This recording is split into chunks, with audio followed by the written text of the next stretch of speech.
ঢাকা এবং নারায়ণগঞ্জের এলাকায় অভিযান চালিয়ে আনসার আল ইসলাম এর একজন প্রধান রিক্রুটার এবং তার সহযোগী সহ 3 জনকে গ্রেফতার করে।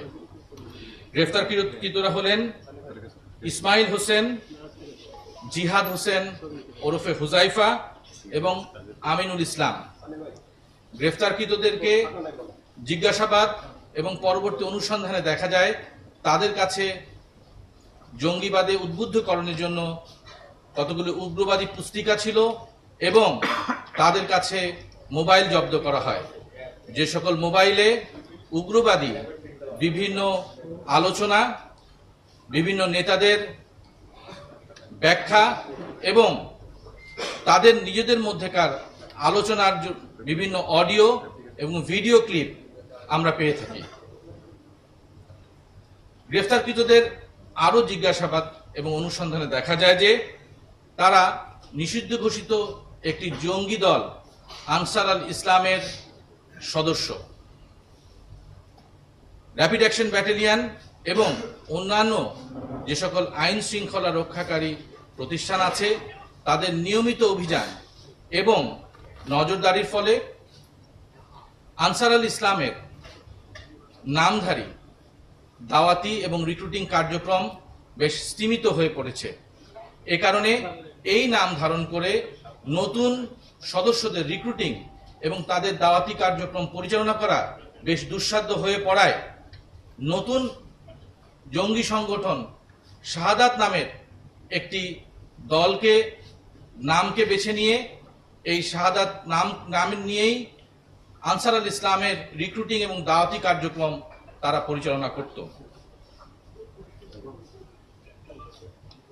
অনুসন্ধানে আমরা আরো দেখি যে এই যে প্রধান রিক্রুটার অর্থাৎ ইসমাইল হোসেন, সে হচ্ছে আনসার ইসলামের মতাদর্শী এবং আফগানিস্তানের তালেবানদের উত্থানে উদ্বুদ্ধ হয়ে এবং আনসার আল ইসলামের মতাদর্শী হয়ে আল কায়দার মতাদর্শকে সামনে রেখে সে বাংলাদেশে রিক্রুটিং এবং দাওয়াতি কার্যক্রম পরিচালনা করে আসছে।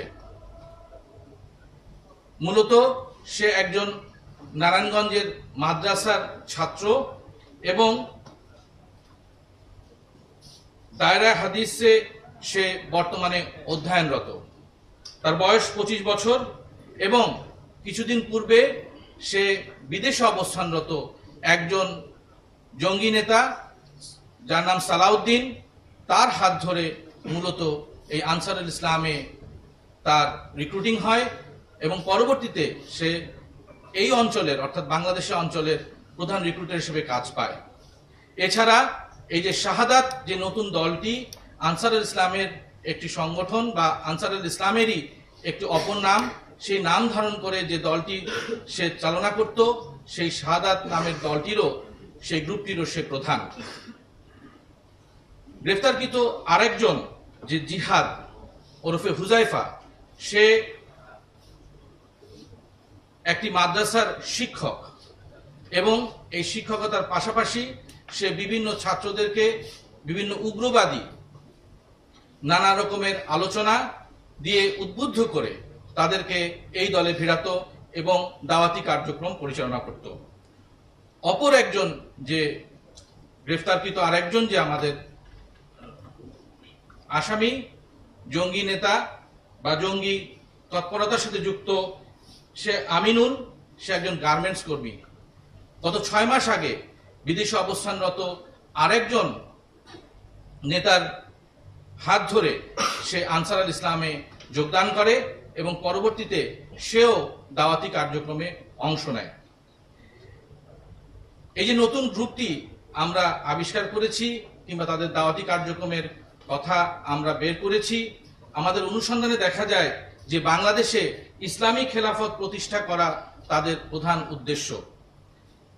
বিভিন্ন দেশে দেশে মুসলমানদের উপরে যে আক্রমণ হচ্ছে সেই আক্রমণকে পুঁজি করে তারা কোমলমতি এবং অন্যান্য যে সদস্যগণ আছে তাদেরকে উগ্রবাদে উদ্বুদ্ধ করত এবং তাদের মধ্যে বিভিন্ন ব্যাখ্যা এবং বিভিন্ন অডিও ভিডিও ক্লিপ তারা নিজেদের মধ্যে আলোচনা করত এবং নিজেদের মধ্যে তারা লেনদেন করত।